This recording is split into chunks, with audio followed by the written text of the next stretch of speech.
Fin de espacio promocional y publicitario. Aportamos contexto a las noticias. Analizamos a fondo la realidad. Usted ve y escucha. La revista de Opinión Democracia. Periodismo de verdad.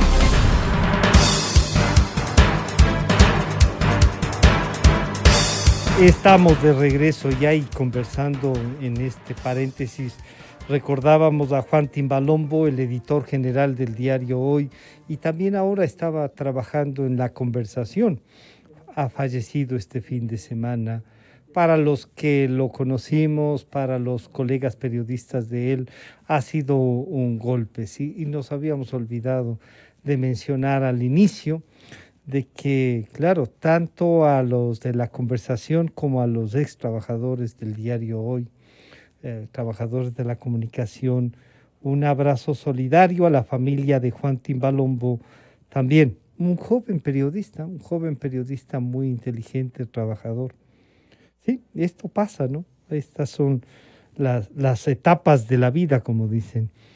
Bueno, la CONAIE eligió presidente y sobre ese tema hemos invitado para que conversen con nosotros, reflexionen al señor doctor Delfín Tenesaca, expresidente de la Ecuarunari, al doctor Santiago Basabe, politólogo y catedrático universitario, y al doctor Sebastián Mantilla, catedrático y analista político. A los tres, gracias por acompañarnos. En principio le diría al señor doctor Delfín Tenesaca, si podemos hacer un acercamiento a lo que pasó este fin de semana y por qué la decisión de la CONAIE va, y yo decía esta mañana, por la línea más dura de su dirigencia, como es la del señor Issa, una línea que puede llevar a no a un diálogo, sino a una confrontación.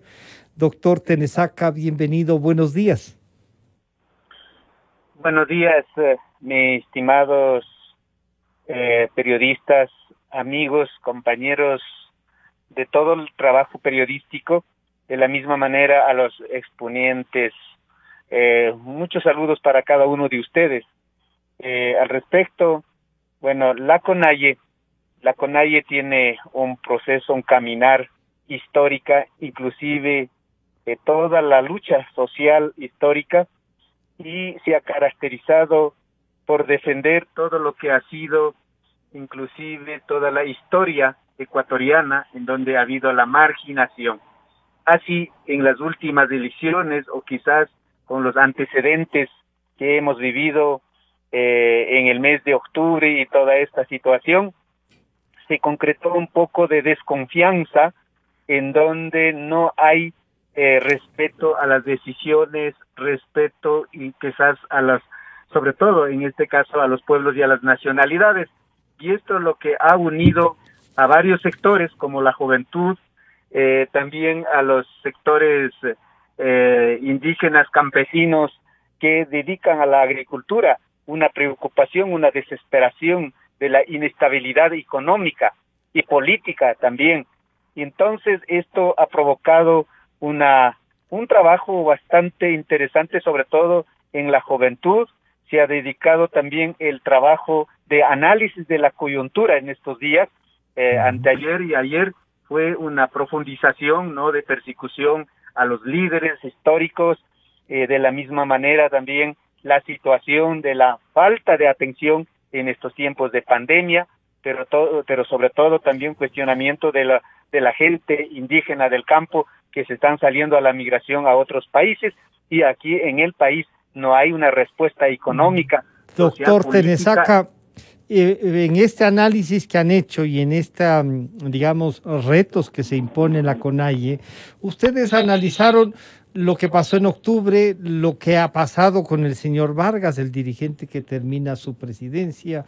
¿Y no es una radicalización de la CONAIE, o ese es el mensaje al nombrar? Ustedes rescatan mucho lo de la juventud y su trabajo del señor Leonidas Issa. ¿Encuentra usted la radicalización o más peso el tema de la juventud y la consolidación del proyecto político de la CONAIE y su brazo político como es Pachacute, doctor Tenesaca? Sí, también no podemos negarla. Por lo menos yo sin ser dirigente anterior ni sin ser dirigente actual. Yo creo que hacemos un análisis bastante minucioso en qué está ocurriendo también a nivel del movimiento indígena. Todavía yo no he dicho que eso está bien o eso está mal. Nosotros también hemos cuestionado en nuestras provincias, de nuestros territorios, en cada uno de nuestras organizaciones donde analizamos la situación entre los dirigentes, líderes históricos, pero también el nacimiento, fortalecimiento de las organizaciones juveniles, en donde se ha manifestado a decirles ya no los mismos, por ejemplo en octubre, ya no los mismos de siempre, ahora los nuevos. Entonces hemos cuestionado seriamente porque también nosotros desde la juventud hemos estado comprometidos con la causa, pero también no hemos estado de acuerdo con la actuación del señor Vargas, que ya quizás desde el mes de febrero ya estuvo prorrogado quizás en sus funciones y últimamente se comprometió quizás a respaldar al candidato del UNES. Entonces, en ese sentido hemos cuestionado pues nuestro sistema de organización de los pueblos de las nacionalidades es consultivo y ellos no lo hicieron. Y también ahora hemos cuestionado también a la juventud. No estoy en contra quizás de la juventud, pero sí cuestionamos nosotros a decir que tienen que hacer ese proceso. Y por otro lado también, no solamente como nos han acusado también los medios, con mucho respeto y todo, a decirles que levantan por levantarse. No estamos de acuerdo con eso. Nosotros más bien decimos, tenemos nuestras propuestas claras. Nuestras propuestas son reivindicativas, uno, pero lo otro es también nuestras demandas son el derecho que corresponde, ya está manifestada, expresada en la Carta Magna, en la Constitución de la República, esos derechos colectivos que nos consagran. Entonces, en ese sentido, ha habido discusión, debates, y por eso también sí hubo un cuestionamiento a decirles que hoy, por lo menos, lidere, por ejemplo, una mujer. Pero no se dio eso, obtuvo menos votos, pero ahora ya estamos con un nuevo representante. Bueno, y ahí quiero saludar nuevamente al señor doctor Sebastián Mantilla. Sebastián, bienvenido, buenos días. Esta es la primera lectura de un dirigente como es el doctor Delfín Tenesaca, expresidente de la Ecuarunari, que nos dice, sí, la discusión se dio, los reclamos se han dado, mucha gente sale inconforme porque no se cumplió la decisión del anterior Congreso de que sea electa ahora una mujer. Se consolida, podríamos decir de alguna manera, la dirigencia del señor Issa, aunque se cuestiona el número de votos que ha obtenido, porque dicen que se ha incrementado, y se inicia una discusión interna también. Las propuestas optan por una radicalización o optan por consolidar a la CONAIE. Bienvenido, Sebastián, buenos días. Buenos días, Francisco. Muchas gracias por la invitación. Igualmente, un cordial saludo al señor Delfín Tenesaca e igualmente a Santiago Basabe, que participa de este panel. Bueno, yo le diría, Francisco, que, bueno, la opción que ha salido triunfante el día de ayer, tome en cuenta que votaron 1.395 delegados ante este 7º Congreso de la CONAIE. Y Leonidas Issa no es que gana con una ligera diferencia, sino gana con 851 votos de los delegados. De 1.300 casi, ¿no? De 1.300. Entonces, no es un apoyo, digamos, muy minoritario que digamos, sino es un apoyo más bien mayoritario. Perdón, Sebastián, hay no sé si usted, se habla de 300 y pico de votos que fueron incrementados, con lo cual por eso decían que la verdadera votación estaría casi como la final presidencial, con unos pocos votos de diferencia, pero que este incremento le ha permitido tener una ventaja mucho más holgada al señor Issa, ¿no? Él es, como ha dicho el doctor Tenesaca, él ya es el presidente. Claro, yo me remito, Francisco, básicamente a las notas de prensa que fueron publicadas el día de ayer en varios medios de comunicación y donde menciona que ISA se ha hecho de la presidencia de la CONAIE con 851 votos. No sé si esos 851 votos tienen algún problema, si es que eventualmente ahí aparecieron otros 300 que le dieron esa mayoría. Yo digamos que no podría opinar sobre ese Ya. detalle porque no tengo mayores evidencias. Lo que sí podría decir es de que no gana, digamos, una opción que pueda ser mucho más adecuada, factible en este momento político que vive el país, donde básicamente se requiere del diálogo, del acuerdo político, donde igualmente, así como el sector indígena tiene una importante representación en todo el país, también igualmente existen muchos otros sectores, no solamente a etnias digamos, pueblos indígenas, sino también existen otros sectores, tanto de la costa, sierra, oriente, que también necesitan ser escuchados y necesitan que se incorporen dentro de una agenda de gobierno muchos temas que están pendientes. Entonces, el triunfo de ISA es un triunfo de digamos, de uno de los líderes radicales. No nos olvidemos que Leonidas Issa, conjuntamente con el señor Vargas, lideraron las protestas de octubre del 2019 y digamos que fueron protestas que realmente hicieron, y diría yo, no solo daño en muchos sectores y provincias, sector productivo, vías, paralización, caotización del país por varios días, sino que también incluso a la final ese tipo de protestas que rayaron, digamos, en actos también delictivos, delincuenciales.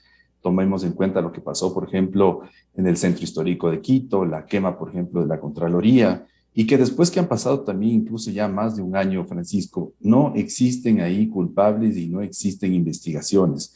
Y prácticamente yo hubiese pensado que, por ejemplo, se tenían que iniciar investigaciones para ver el grado de responsabilidad del señor Jaime Vargas y del señor Leonidas Issa. Sin embargo, por el peso político que tienen y por la presión política que siempre ejerce la CONAIE, que le digo que igual está debilitada, que existe desunión dentro de las mismas organizaciones indígenas, que todavía el trabajo que tienen que hacer internamente el sector indígena para fortalecer su organización es largo y arduo. Yo le diría que le deja descolocado también a la CONAIE, es decir, no son de alguna manera bien vistos el líder indígena Jaime Vargas y Leonidas Issa en muchos sectores del país por las situaciones vandálicas que se dieron en octubre del 2019. Entonces, un triunfo del señor Leonidas Issa, donde de alguna manera dicen que van a reivindicar los derechos y la lucha histórica del sector indígena, me parece bien siempre y cuando se mantenga y se rija, digamos, en los límites democráticos. Tiene el brazo político de la CONAIE y del sector indígena una representación importante en la asamblea, creo que actualmente son 25 asambleístas. En Pachacuti eran 27, 28 sí, originalmente, pero ahora creo que son ya 25. Y entonces ahí tienen también igual una gran responsabilidad. Tomen en cuenta que aquí no se trata solamente de un poco ver qué es lo que dice el presidente o veamos qué es lo que hace el presidente, porque he escuchado a muchos líderes indígenas dentro y fuera de la Asamblea Nacional donde dicen que están en compás de espera, observando qué es lo que hace el gobierno para ver si se movilizan, si caotizan el país, si no sé qué. Yo creo que también igual ahí el sector indígena y los asambleístas de Pachacuti tienen una gran responsabilidad del país para desde la Asamblea Nacional proponer leyes y reformas que de alguna manera tiendan a solucionar los graves problemas que actualmente vive el país post pandemia. Bueno, me dicen que sí, que ya lograron comunicarse con el doctor Santiago Basabe, así es que Santiago, bienvenido, buenos días. El señor Issa está de presidente, el doctor Delfín Tenesaca y el doctor Mantilla dan las razones y la visión de lo que se encuentra. Las movilizaciones fueron planteadas ya por el señor Issa para el 11, ya pasó. Terminó siendo una movilización en la ciudad de La Tacunga, en donde es su centro de operaciones y su dirigencia, pero no digamos, no fue a lo que iba al gran paro nacional y eso. Quizá también le dijeron no es el momento, el gobierno comenzó a actuar. ¿Será que están dispuestos, Santiago, bienvenido, buenos días, la CONAIE y su brazo político a actuar en democracia y no por decretos tomados como decisiones. Santiago, bienvenido, buenos días. Hola Francisco, buenos días. Buenos días a Sebastián, a Delfín y a las personas que nos escuchan y nos pueden mirar también. Bueno, creo que es una decisión importantísima la del día de ayer de la CONAIE, ¿no? No solo en el plano interno de su reestructura en la conducción, sino también en la política nacional, porque el señor Isa claramente tiene una posición radical en términos políticos, que es una posición respetable, desde luego, pero que me parece va a generar más de un conflicto al interior de Pachacuti como bancada legislativa. Habrá una ala importante de Pachacuti, que eso habrá que ver, de asambleístas que plegarán hacia la posición del señor Isa, otros quizás menos, pero esto va a tener un efecto colateral fundamental en la toma de decisiones en la Asamblea Nacional. El gobierno seguramente con una decisión, con una designación de este tipo tendrá más dificultades para generar acuerdos y para conseguir los votos, sobre todo para muchas de las decisiones políticas y sobre todo económicas que debe asumir en el corto plazo. Entonces, si bien insisto, el movimiento se ha renovado internamente, esto generará una dificultad enorme al gobierno nacional, le hará perder muchos votos en la asamblea, seguramente, la designación del señor Isa, y le tendrá que llevar con muchísima más cautela de la que ahora tiene para plantear algunos de los cambios que pretende realizar el gobierno y que seguramente que cada vez se nota que serán menos los que efectivamente podrá realizar, pero así mismo es la política. Claro, Uno es Santiago, una cosa es lo que uno quiere hacer y otra cosa es lo que uno puede hacer. Claro, pero Santiago, ahí hay una cosa, las organizaciones también envían mensajes y yo le decía al doctor Tenesaca, este es un mensaje como mucho más duro, la elección del señor Isa, pero él dice, sí, apostamos por la renovación y les recordamos que la renovación no es borra y va de nuevo, que aquí hay una historia de lucha, que aquí hay una... ¿Es compatible algunas de las decisiones de la CONAIE y de los discursos del señor Isa y el señor Vargas con la democracia? ¿No es, digamos, una visión tan distinta, ideologizada, que busca no precisamente la democracia, Santiago? Bueno, esos tienen sus puntos, ¿no? Tienen sus puntos y defienden temas en los cuales no están dispuestos a negociar de ninguna manera. De ninguna manera. Es decir, yo no veo llegando a un acuerdo, ojalá me equivoque, a un acuerdo en el tema del régimen laboral, por ejemplo, entre la CONAIE y el gobierno nacional. Veo muy difícil un acuerdo, un acercamiento en los temas mineros, por ejemplo, en los temas de hidrocarburíferos en general. Entonces, quizás ahí la estrategia del gobierno debe ser ir por el otro lado, ¿no? Entrar por los temas donde eventualmente sí pueden haber acercamientos, la educación superior, la educación intercultural bilingüe, el tema enorme de las falencias más grandes que tiene el país, que es la desnutrición infantil.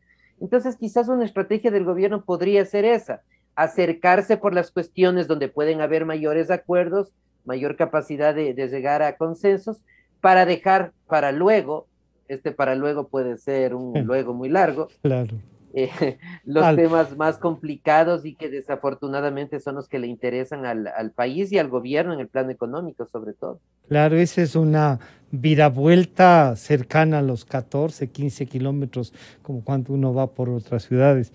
Doctor Tenesaca, y aquí vienen las reflexiones internas, ¿no? ¿La organización está dispuesta a llegar a acuerdos, a tener más vinculación con la democracia o creen que es un modelo que hay que terminar? ¿Han reflexionado esto ustedes, Delfín, y encuentran que es la propia participación y el éxito electoral, porque hay que reconocerlo, de 25 legisladores? Muchos yo sé que no vienen de la esencia misma de la CONAIE, no son la mayoría, incluso diría yo, los que responden a la CONAIE, sino a otros sectores que se vincularon a Pachacuti y que a veces no responderán necesariamente a los lineamientos del señor Isa. Pero ahí la pregunta es, ¿construimos democracia? Y usted, que es uno de los dirigentes no históricos, digamos, sino de los dirigentes que tienen peso con voz en la CONAI, en la Ecuarunari. Delfín, ¿qué están reflexionando sobre esto? ¿Hay la viabilidad de un país o no? Mis estimados amigos, si confiamos en un Estado, como dice la Constitución plurinacional intercultural, y si verdaderamente aplicaría eso, por supuesto que debe tener confianza. Lamentablemente hay que decir con claridad, sumo a las palabras que me antecedió el expositor, El doctor cuando Basabe. dice eso, 44% de la población, de los niños menores de 5 años, son desnutridos en la provincia de Chimborazo, que acaban de hacer una investigación en las universidades, como es la Universidad Católica. Pero también a nivel indígena hay que ver la situación. El 60% de los niños de menores de 5 años son desnutridos. ¿Qué esperamos de la provincia? ¿Qué esperamos del país? Y después de nosotros está Santa Elena, provincia de Santa Elena. Y creo que a nivel de América Latina, Guatemala primero y segundo somos los ecuatorianos. Entonces, estos son los problemas súper radicales. Y frente a eso, los indígenas, algunos sí ponemos nuestras posiciones radicales. Pero el decir que somos radicales, bueno, vamos a hacer un levantamiento, un paro, vamos a pelear, yo creo que no es solo eso. El caso es más bien son los últimos momentos, porque hay una propuesta, y por eso esas propuestas plasmado ya con nuestros asambleístas fueron votados, electos ahora por primera vez, quizás 27, aunque después ya han salido los dos, pero eso es importante porque allí queremos plasmar nuestras propuestas concretas, a ver si por ahí entramos para decirles que queremos la justicia social, queremos pan, queremos vida, queremos empleo, queremos trabajo, queremos vivir, o sea, así como cualquier otro ecuatoriano, queremos vivir. Pero entonces, no será si abrimos para entonces... eso, si abrimos para eso, necesitamos diálogo, por supuesto. Claro, pero Diálogo, Delfín, y no abrir a será, la democracia no será significa entonces, vivir Delfín, bien. la necesidad de primero priorizar qué queremos. Por ejemplo, la desnutrición infantil que ustedes han dicho, cómo la enfrentamos, cómo la enfocamos. Porque si ustedes dicen necesitamos recursos para eso, y lo primero que dicen es cuidado vayan a subir impuestos, cuidado vayan a subir el precio de la gasolina, y cuando vemos dicen, oiga, ¿cuánto impacto tiene en la vida de los indígenas y campesinos la gasolina, el gas, el diésel? ¿No es cierto? El mismo ejemplo que hemos comentado varias veces del señor Isa sobre los 20 dolaritos para el tractor, o sea, ¿usaba 20 galones diarios de gasolina o era solamente una posición para impactar la realidad del Ecuador, Delfín? Yo creo que es un impacto eso. ¿Ya? Él mismo suele decir que yo no tengo ningún tractor. Exacto, sí, sí. Entonces, o sea, nos tomó el pelo. Eso, nada más. Ya. Son discursos que maneja y así sucesivamente. A lo mejor sepa o no manejar tractor, cuánto consume de diésel, ¿no es cierto? Entonces, exacto. Yo sí. creo que eso posiblemente es una forma de decir, pero nosotros sí queremos ser concretos con la situación. Mire, el problema es que a nivel del campo, como acabo de decir, los 60% de desnutrición de los niños, ¿de qué depende? O sea, ¿cuál es la causa, no es cierto? Ahí tenemos que ver la cuestión agrícola. La gente del campo, ustedes conocen, vivimos del campo, vivimos de la producción. De manera que entonces, ¿qué está ocurriendo? ¿No será que el Estado ecuatoriano tiene una deuda? Hay que preguntarlos, hay que analizarlos, ¿no es cierto? La política pública mismo de la cuestión agrícola, ¿no es cierto? En ese sentido, yo creo que hay que pensar los diálogos, que no solamente podemos decir, bueno, pues no suban el impuesto, pero esa subida de impuestos, esa subida de combustible, esas cosas que repercuten en la realidad del campo o del campesino o de los empobrecidos, como decimos en nuestros discursos, en nuestros análisis que hacemos con los campesinos. ¿Qué repercute? Por ejemplo, el hecho de que ahora próximamente también va a seguir subiendo los combustibles, que repercute. Ahora ya el arroz ya no cuesta lo mismo que antes, el azúcar ya no cuesta lo mismo que antes, pero las papas han bajado en lo peor. Y entonces ahí es la situación de análisis. Por ejemplo, en este congreso se ha hecho este tipo de análisis, a decir cómo podemos pelear, y fueron cuestionados los asambleístas, decir, señores asambleístas, este es el deber de ustedes, que discutan las políticas públicas para que se equilibren los valores, los precios que corresponde a los campesinos, etcétera, etcétera. Hay una especie, Delfín, una especie de agenda mínima. ¿Se puede plantear eso? Por supuesto, en la agenda mínima, en primer lugar, mire, en la agenda de los pueblos indígenas se ha sido cuestionado en estos días, es que, en primer lugar, ya no haya más persecución de las luchas sociales, sobre todo en los dirigentes. Se cuestionó muchísimo. Pero ahí, por ejemplo, Delfín, Antonio Vargas. pero sí. Ahí, Delfín, ahí hay lo que dice el doctor Basabe también. Ajá. Y lo que ha dicho Santiago Sebastián Mantilla. Claro, tanto Santiago como Sebastián nos han dicho, oiga, pero no se ha juzgado. Están ahí, no hay una investigación incluso para romper esta cosa. ¿Estarán o no estarán ahí? ¿Usted cree que entonces el perdón y olvido es lo que la CONAIE exige?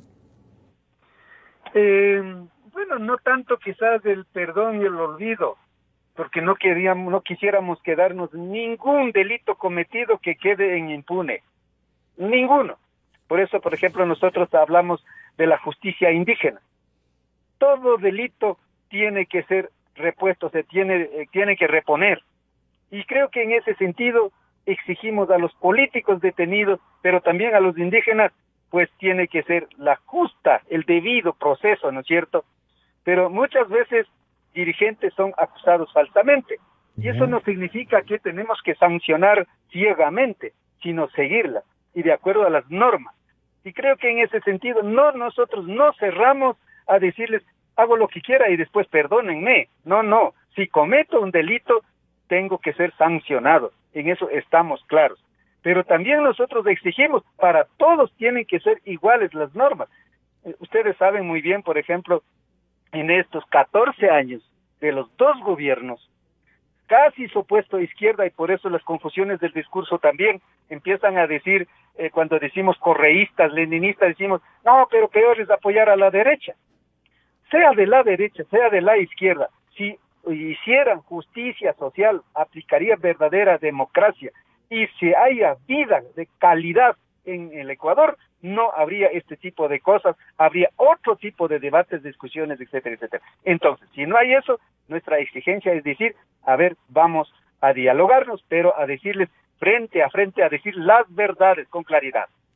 Y entonces ahí, Sebastián, hay dos cosas claras, ni perdón ni olvido, sino justicia clara, la aplicación de eso, una plena democracia en donde la justicia, por supuesto, reivindican también el derecho social, dicen hay que aplicar la Constitución. Entonces parecería lógico. ¿En dónde está el entrampamiento, Sebastián? Y ese entrampamiento puede llevar a ¿qué? También populistamente manejado, a plantear reacciones radicales frente a lo que se puede hacer en vez de la construcción de algo, Sebastián. A ver, Francisco, yo creo que sí, eventualmente puede darse un entrampamiento como tú mencionas. Y yo diría que comenzamos a visualizar un poco como los antecedentes de ese entrampamiento o algún posible conflicto que puede darse eventualmente entre los sectores sociales y el gobierno o la asamblea y el gobierno. Yo lo que creo y veo por las declaraciones, por ejemplo, de los mismos dirigentes indígenas, los que, bueno, ahora son parte de la CONAIE, igualmente de este Consejo de Gobierno de la CONAIE, así como también los líderes indígenas de las distintas organizaciones, tanto de la costa, sierra y de la Amazonía, es de que yo creo que buena parte de ese discurso está como muy ideologizado, o sea, atravesado por esta visión a veces de que esos planteamientos son de izquierda, esos planteamientos son de derecha, y que esos favorecen solo para ciertos sectores y estos para otros sectores, que aquí lo que prima básicamente son eventualmente, por ejemplo, la reivindicación de los derechos de un solo sector. Yo ahí subrayo e indico que no solamente es el sector indígena el que necesita ser reivindicado en el país. Los niveles, por ejemplo, de pobreza extrema, de desnutrición, las situaciones de marginalidad, hacinamiento en las ciudades grandes, Quito, Guayaquil y otras del país, requieren atención también del gobierno. Y así como el sector indígena es un sector que ha sido, yo diría, como olvidado por décadas, por siglos, no solamente desde la época republicana, sino antes de la época republicana, y han sido explotados. Yo creo que en algún momento hay que dar un salto diferente, un salto distinto, partir y dejar al lado hasta cierto punto ese discurso ideológico que no nos ha hecho mucho beneficio, sino nos ha permitido que más bien nos dividamos o que nos dividan y que no podamos llegar hasta cierto punto a unos acuerdos. Yo creo que en el caso, por ejemplo, del sector indígena, que como decía y vuelvo a mencionar, la CONAIE todavía está debilitada, la dirigencia indígena todavía está muy debilitada y muy desunida.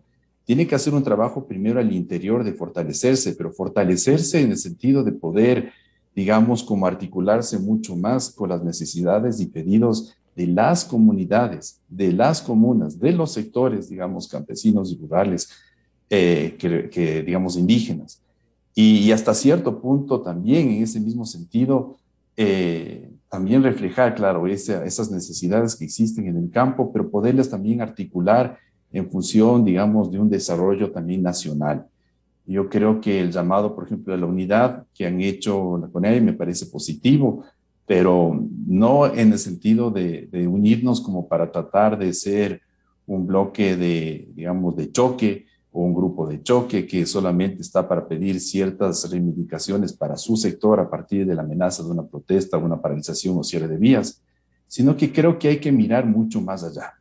O sea, yo creo que la democracia básicamente es la acumulación, digamos, de la superación de etapas históricas, o es, digamos, la conciencia de los pueblos sobre su devenir histórico. Y creo que aunque en el caso del sector indígena ha sido una situación, digamos, como de un sector que ha sido olvidado, que ha sido explotado por mucho tiempo, es hora también igualmente que el sector indígena también tome liderazgo, que vaya adelante, que proponga incluso una serie de cosas que también está esperando el país. Pero a veces solamente resulta que están como para simplemente una agenda reaccionar muy frente a lo que sectorial. propone el gobierno. Exactamente, reaccionan. Entonces, bueno, creo que ahí en el caso, por ejemplo, de la Asamblea Nacional, de la agenda legislativa, que ha sido también igualmente negociada con varios sectores, ahí hay también, por ejemplo, algunas propuestas que pueden ser interesantes y que se debería llevar adelante. Entonces, este llamado, digamos, al diálogo y de unidad, yo creo que no debería ser solamente un pedido o una exigencia que hace, diría yo, la dirigencia indígena al gobierno, sino sería al gobierno y la Asamblea Nacional. Creo que hay que generar un espacio de diálogo, de concertación, e incluso donde ahí participe la misma academia, la sociedad civil, para desde esos espacios de alguna manera poder llegar a consensos sobre ciertos temas que son prioritarios, no solo para el sector indígena, sino para todo el país en general. Claro, bueno, ahí Santiago tiene entonces una tarea muy difícil. Primero la unidad y lo que ha dicho Sebastián, que es un poco reconstruir esa fuerza que le daba la unidad a la CONAI, y estos 14 años se ha trabajado mucho por romperla y termina tres, cuatro grupos. El señor Isa podría entonces ayudar a consolidar eso. Pero esta parte de la ideologización de la dirigencia podría llevar entonces a no poder tener estos diálogos, a romperse. ¿Habrá ganado el correísmo en la CONAIE, Santiago? Algo de eso hay, creo, ¿Eh? Francisco. ¿Ya? Bueno, o sea, yo creo que con la llegada del señor Isa, el grupo que ahora comanda la CONAI es un grupo más cercano al correísmo, ¿no? Y esto no es Ya. ningún hallazgo ni algo que no sepamos todos. En las movilizaciones de octubre existió demandas indígenas legítimas y fidedignas, pero existieron también vínculos y acercamientos con sectores del correísmo, lo cual seguramente, como decía al inicio, seguramente se va a reflejar en la votación de algún sector de Pachacutic dentro de la Asamblea Nacional, quizás no de todos, pero sí de un sector. Y creo que esto les llevará al gobierno a dar un giro a la estrategia política de negociación en la Asamblea Nacional. Creo que es un golpe duro para el gobierno nacional esta designación. No porque esté mal la posición política ideológica del señor Issa, sino porque está más distante de lo que el gobierno seguramente podía llegar a esperar. Y sí, efectivamente puede haber posiciones más extremas desde el señor Issa, como también hay posiciones más extremas del otro lado también, pues. O sea, los grupos que dicen, no a los impuestos, hay que eliminar los impuestos generan, el SRI es un atracador del Estado, también son radicales, de derecha, pero. Entonces, el país tiene los radicalismos de lado y lado, entonces yo creo que es necesario que justipreciemos eso, que los radicalismos tienen que empezar a diluirse en alguna medida, pero del un lado y del otro lado. Y en términos de fortaleza política, el gobierno seguramente será consciente que la designación de Issa no solo le articula políticamente respecto a UNES, le articula también en términos internacionales con toda esta nueva izquierda del socialismo del siglo XXI, sino que la articula también con un recurso político enorme que tiene el movimiento indígena en general y que es la movilización en las calles. Y que, como sabemos, en muchas ocasiones esa movilización llega a consecuencias que van más allá de lo institucional, incluso en el país. Entonces, nuevamente, yo creo que esto es una decisión, a diferencia de lo que sucede en los partidos, que el cambio de presidente o de secretario general efectivamente genera alguna incidencia, pero en el caso de la CONAIE yo creo que la designación del señor Issa obliga a repensar políticamente muchas cosas de la agenda que tenía en mente el gobierno nacional. Y si al gobierno nacional le va a obligar a reflexionar los otros sectores que están por fuera, digamos, esta visión que nos dice Sebastián de ojalá la CONAIE nos plantee también una visión de desarrollo nacional, o sea, donde estemos todos, no solo los sectores cercanos a la CONAIE, que más allá de su posición ideológica de la dirigencia, pueda tener una vinculación al resto del país, conformando su propia unidad, Santiago. ¿Será posible que la CONAIE ayude a articular un proyecto nacional o siempre será un actor que reivindica con justicia, diríamos, los derechos de los pueblos indígenas y campesinos y, como dice Sebastián, pero no incluyen a los más pobres de los pobres? O sea, lo que se espera es que sea un proyecto nacional, ¿no? Lo que se espera es que tenga una visión amplia, pero esto no deja de lado una cuestión que es de política real, de la política cotidiana, y es que los partidos, asumiendo en este caso como si fuera un partido el Pachacútec o la CONAIE, ¿sí? O Pachacutic, representan, tal cual su nombre lo dice, a una parte de la sociedad. Y por esa parte de la sociedad por la que tienen sus votos, por las que tienen el respaldo electoral, es por la parte de la sociedad por la que privilegian sus agendas políticas, como es natural. La izquierda democrática de los 80 era un partido de clases medias, profesionales, gente que estaba en el sector público y en el sector privado, y prioritariamente disputaba espacios electorales en favor de sus electores, como es natural. La izquierda democrática, la democracia cristiana de los 80s o 90s, ya el más capacitado para comentarnos a qué sectores sociales representaban no soy yo, sino mi interlocutor. El Partido Social Cristiano ha sido siempre más cercano a las cámaras, al empresariado, a los profesionales de clase media, media alta, al emprendedor. Y Pachacutic representa a los sectores indígenas. Y es natural que sus demandas prioritarias sean por los sectores indígenas y lo que ahí está envuelto. Entonces, eso tampoco se puede dejar de lado. Nuevamente, sí, hay que buscar un tema macro de país, desde luego, pero no se puede perder de vista que cuáles son los intereses de Pachacuti, intereses legítimos, como los de los otros partidos también. Y creo que ahí la disputa política se va a poner muy, muy acalorada en la Asamblea Nacional, porque como he dicho, hay sectores políticos que se van a alinear de forma más fácil en función de la presidencia del señor Issa. Claro, entonces ahí Delfín, la presidencia del señor Issa es una consolidación en una especie de acuerdo con el correísmo, o usted siente que no es así, que la CONAIE tiene sus propios derroteros y que sí tiene un proyecto nacional? Delfín. Bueno, yo no quisiera juzgar, ni calificar, ni empezar a armar esta situación, pero los hechos muestran, y eso también ha sido cuestionamiento muy serios en el Congreso, no al correísmo, no a la violencia. Bueno, nosotros también hemos preguntado dónde ha surgido la violencia y el correísmo cuánto daño se ha hecho y cuál ha sido la inclinación de los candidatos que estaban, a quién representa, ¿no? Entonces, la posición firme del Congreso ha sido: nosotros queremos que represente a los 15 nacionalidades y 18 pueblos, pero no para quedarnos cerrados en pensamiento filosófico, étnico, cultural nada más, sino una posición firme de transformar al país en un país en donde todos tengamos la calidad de vida. De manera que entonces el señor Issa, ahora designado, fue también cuestionado en eso.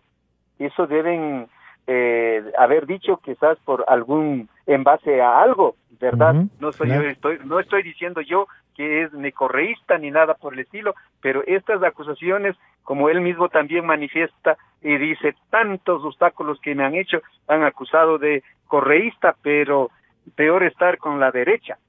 Yo creo que eso también ha sido muy serio en cuestionamientos de los pueblos de las nacionalidades, a decirles, tenemos un gobierno de la derecha.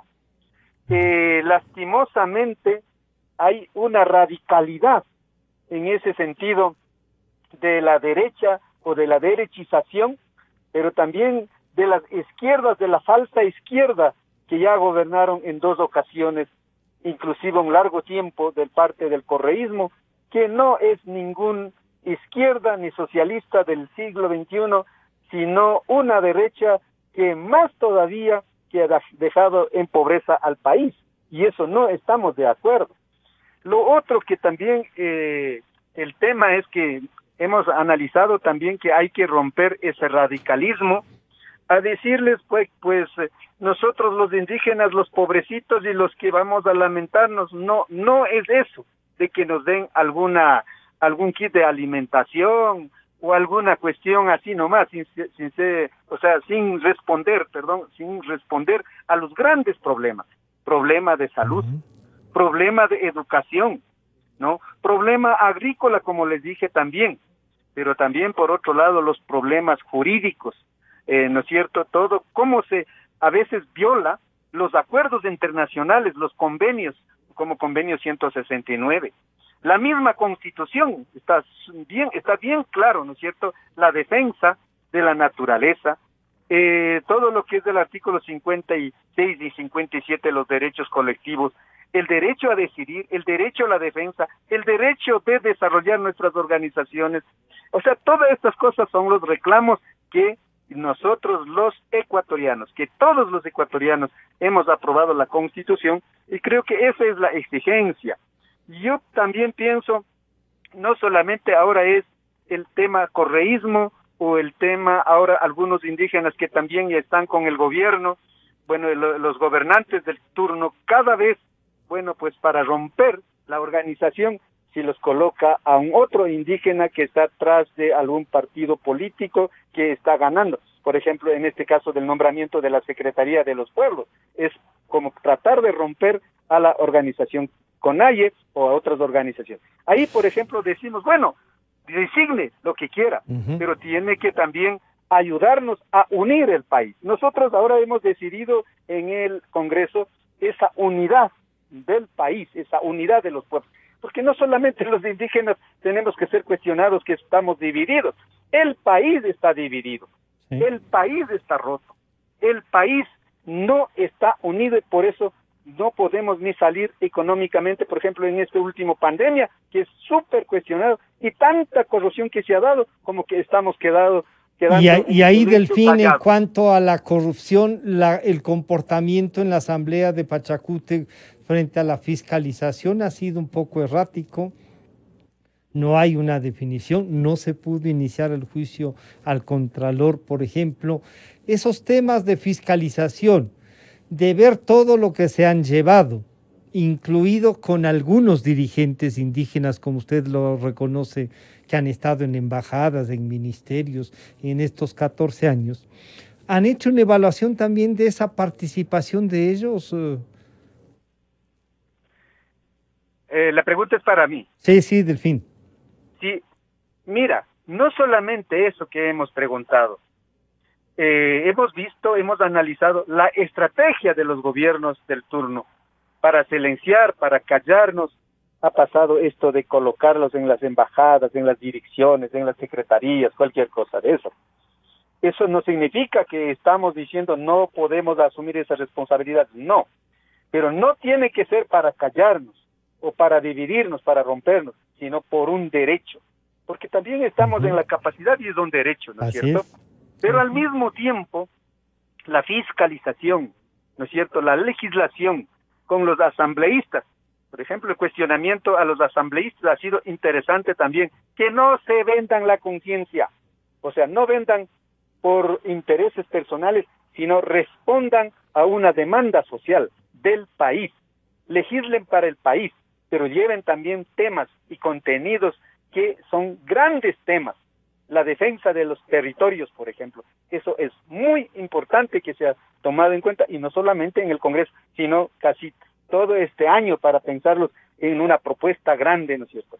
Yo creo que en este sentido no es simplemente de pedir quizás al gobierno nacional o a la asamblea, denos un puestico, porque los puesticos responde a una persona, pero no responde a una demanda social grande, nacional, o quizás, por ejemplo, para los pueblos o para los empobrecidos del país. Por eso nosotros decimos que en el Ecuador debe existir, debe aplicar este Estado plurinacional para responder las demandas grandes de todo el país.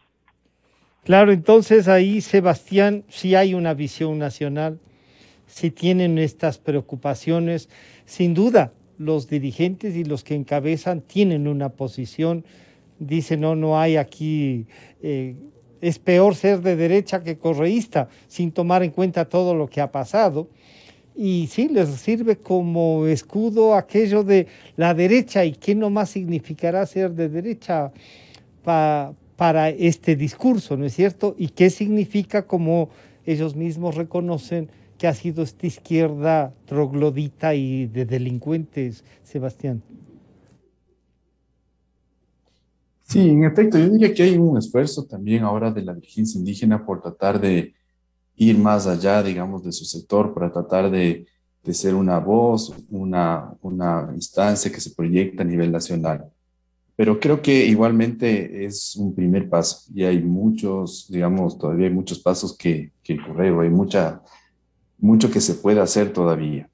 Creo que en ese sentido, en algunas propuestas, por ejemplo, yo estaba mirando dos ejes, por ejemplo, de la agenda legislativa, y todas, bueno, hablan de la minga por la salud, educación, cultura y seguridad ciudadana, el tema económico, el tema de los derechos humanos, el tema de la naturaleza, el tema de la ética, transparencia y lucha contra la corrupción, que me parece eso importante.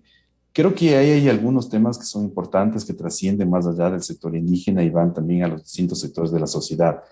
El problema es cuando pasamos ya de temas ya más gruesos, más amplios, y a temas mucho más concretos. De la Por ejemplo, definición a la toma de decisiones, ahí ya es un problema, entonces.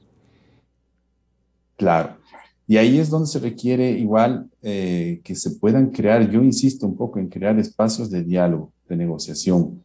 para ver puntos de encuentro. Va a haber a ciertos puntos y ciertos aspectos en los cuales no va a haber acuerdo. Por ejemplo, el tema minero, el tema minero es un tema también igualmente que es muy discutible. Bueno, y se habla mucho de minería y tomen en cuenta también que ya la minería está en el Ecuador. Claro. Ya hay en algunas zonas del país donde Legal o se está ilegalmente están ahí. Legal e ilegalmente se están explotando ya las minas. Pero creo que hay una discusión, ¿no? ¿Qué hacer con el tema minero?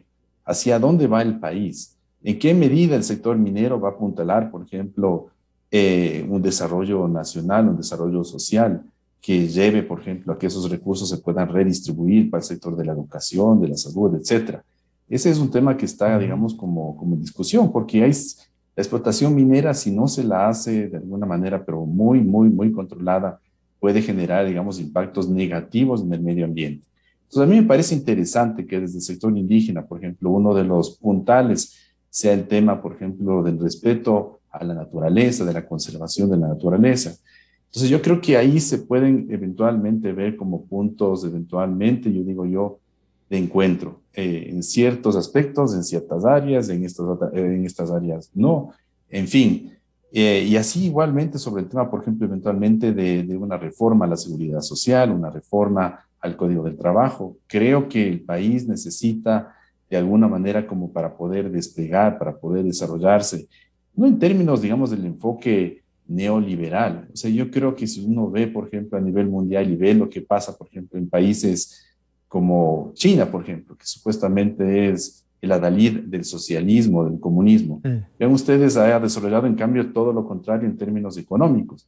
Ahí se dan situaciones, digamos, de un modelo, digamos, hipercapitalista. Tampoco se trata de eventualmente seguir como es de esa línea, pero hay, digamos, países donde se garantiza plenamente los derechos, donde se ve también la necesidad de exportar, de fortalecer la industria, de fortalecer el agro, países, por ejemplo, como los países nórdicos. Yo creo que ahí hay mucho también igual que aprender. Es decir, yo creo que el país necesita hasta cierto punto, no sé si resetearse y tratar de relanzarse, digamos, porque es necesario que el país a futuro, a largo plazo, tenga una cierta viabilidad económica, viabilidad política, viabilidad ambiental. Y ahí es donde tiene que de alguna manera definirse cuáles son los modelos que en cada uno de estos sectores deberíamos tener para poder llegar a ese desarrollo anhelado, no solo como país, sino también igualmente para cada uno de los sectores indígenas. Entonces ahí es importante que también esa discusión, ese análisis que se haga desde el sector indígena, sea también un análisis que no solamente se hace desde el pasado. O sea, el sector indígena ha sido explotado, ha sido vapuleado, ha sido tal cosa. No, miremos también el horizonte, veamos hacia el futuro y veamos qué nuevas perspectivas se nos plantean. Entonces yo creo que ese tema de un poco solamente quedarnos en el pasado y un poco quedarnos en esa como analizar el pasado desde esa matriz ideológica, capitalismo, no capitalismo, socialismo, de izquierda y derecha, eventualmente a veces no nos ayuda mucho. Creo que hay que pensar más bien estratégicamente cómo de alguna manera podemos ir desarrollando cada uno de los sectores en función del logro de un gran objetivo nacional. Y creo que ese es un ejercicio que deberíamos hacerlo no solamente el sector indígena, sino muchos otros sectores. Y ahí está, Santiago, yo no quería dejar de responder a quién sentíamos que representábamos la gente de la democracia cristiana. Sí, es importante, sí. La de los 80. Desde el 78, diría yo, como formación, claro. Pero además como principio desde antes, ¿no? Luchamos por que todos tengan derecho al voto, luchamos para que los analfabetos tengan derecho al voto y estaba más concentrado en los sectores indígenas. Teníamos en la estructura dirigencia indígena, dirigencia laboral, teníamos sectores laborales a los que se asesoraba, no necesariamente para cooptar el voto, sino por convicción de lo que había que hacer. O sea, había una interrelación con todos los sectores, habían también empresarios, también, ¿no es cierto? No nos fue, digamos, del todo bien con algunos a los que les priorizaron sin militancia y les candidatizaron, ahí comenzó el declive. Y luego nos expulsaron por esto, por recordarles qué habíamos. Esa parte ya conozco. No, por recordarles por qué habíamos hecho ese partido. pero era la construcción de la organización social la que más nos motivaba en todos los sectores. Y creo que eso es lo que nos hace falta ahora, Santiago, es esto de que la sociedad tiene que organizarse, tiene que ser realmente representativa. Y como nos ha dicho Delfín y nos ha recordado Sebastián, este es un momento en el que la unidad se puede hacer con todo esto en la diversidad, pero teniendo objetivos nacionales. ¿Hay esa posibilidad, Santiago? Yo creo que sí, la posibilidad está ahí presente siempre. Y creo que quien tiene que dar el primer paso es el gobierno. En países presidencialistas como el nuestro, el que empuja los proyectos de ley, el que empuja las ideas y las políticas públicas son los presidentes, son los ejecutivos.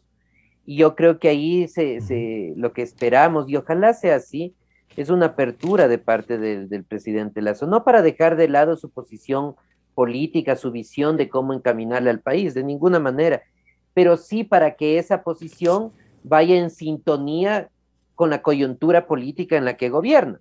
Y la coyuntura política en la que gobierna no es la del presidente Correa, que gobernaba con una mayoría legislativa y tenía facilidad para aprobar los proyectos de ley, Mayoría sino que absoluta. sino que gobierna claramente en una minoría. Gobierna con un movimiento UNES del correísmo que tiene cerca del 40% de bancas, gobierna con Pachacuti, que es un movimiento de izquierda, gobierna con la izquierda democrática, que es un movimiento más bien centrista. Entonces, creo que la iniciativa tiene que venir de parte del gobierno. Ese desprendimiento tiene que venir de parte del gobierno en primer lugar y luego de los otros actores políticos, porque los otros actores políticos son más bien pasivos. Pasivos en el sentido, insisto, de que en el presidencialismo quien empuja las cosas es el Ejecutivo. Yo esperaría que ahí exista esa posición cívica de parte del gobierno para que, sin renunciar, insisto, a sus posiciones políticas, a cómo creen que debería ir el país, valorar que todo eso tiene que tomarse en medida y en función de cuál es el resto de la representación política del país, que está representada no solo en la Asamblea Nacional, sino también en las calles y en la organización social que tú bien mencionabas y que desafortunadamente el país tiene muy, muy poco de eso. Sí, Santiago, la posición y lo que nos acaba de decir Delfín Tenesaca nos hace pensar entonces de que la propuesta puede pasar, sí, con los radicales también, pero en un diálogo que sobrepase estos radicalismos, como han dicho ustedes, de uno y de otro lado, y que tengamos un encuentro, no sé si en el centro, pero un encuentro en donde, respetando esas visiones, podamos tener esos ejes de trabajar la democracia. La democracia no es que está superada entonces, Santiago. No, de ninguna manera, de ninguna manera, de ninguna manera. O sea, si la democracia estaría superada, vamos a un gobierno autoritario. Uh-huh. En los gobiernos autoritarios la política es muy fácil de hacer. Es extremadamente sencilla porque yo decido y punto. Y ustedes se casan. Y si no les gusta, hay palo, hay violencia. Es facilísimo. En realidad es facilísimo gobernar en dictadura. Gobernar en democracia, con centro, con izquierda, con derecha, con las posiciones en diferente sentido en términos de valores y en función de esos llegar a medianos acuerdos, eso es lo complicado. Y ese es el reto que tenemos. Yo creo que la democracia no ha sido superada, no es una democracia. El régimen como tal no está en decadencia de ninguna manera. Los decadentes somos nosotros que nos negamos a veces a tender puentes y a buscar la posibilidad de llegar a acuerdos. Pero yo creo que la democracia está ahí y precisamente estas diferencias en posiciones políticas, ideológicas, son las que le dan vida a la democracia, aunque parezca contradictorio, pero así mismo es un régimen democrático, de llegar a acuerdos en algunas cosas y en otras no. Me quedo con así mismo es, y los tres han puesto... Así mismo es. Sí, así mismo es, y lo que hay es que intentar realmente el acuerdo, y los tres han aportado para la base de ese acuerdo y la discusión. Quiero agradecer al doctor Delfín Tenesaca, al doctor Santiago Basabe y al doctor Sebastián Mantilla. Gracias por acompañarnos a los tres. Gracias, Delfín. Gracias, Sebastián, y gracias, Santiago. Solo quiero agradecer, sí, por favor. Gracias. Solamente quiero agradecer y decir una propuesta muy clara para los señores exponentes, y creo que en todos los medios estarán quizás entrevistando en estos momentos. Es urgente romper esas paradigmas. ¿Qué pasa? Que los indígenas amenazan con movilizarlos y el gobierno prepara para enfrentar. Esa no es la solución. Y creo que eso hay que socializarlos, hay que difundirlos, hay que abrir los debates. Muchas gracias. Gracias, Delfín.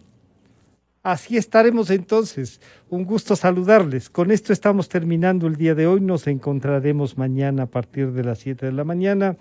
Recordar lo que siempre nos recuerda Gonzalo Rosero, buscando la verdad. Hasta mañana. Aportamos contexto a las noticias. Analizamos a fondo la realidad. Usted ve y escucha. La revista de Opinión Democracia. Periodismo de verdad. Este es el microinformativo del momento. La realidad del tránsito de Cumbayá demanda una estación de transferencia que debe ser ubicada en el redondel del Lauqui. Así lo explica un estudio realizado por la empresa consultora Arias y Villagómez, especializada en ingeniería de transporte. Dicho análisis de transporte arroja algunos datos sobre el tránsito de la parroquia. Por ejemplo, que al haber crecido lejos del hipercentro, desordenada y dispersa, la mayor cantidad de vehículos que se desplazan son livianos y particulares.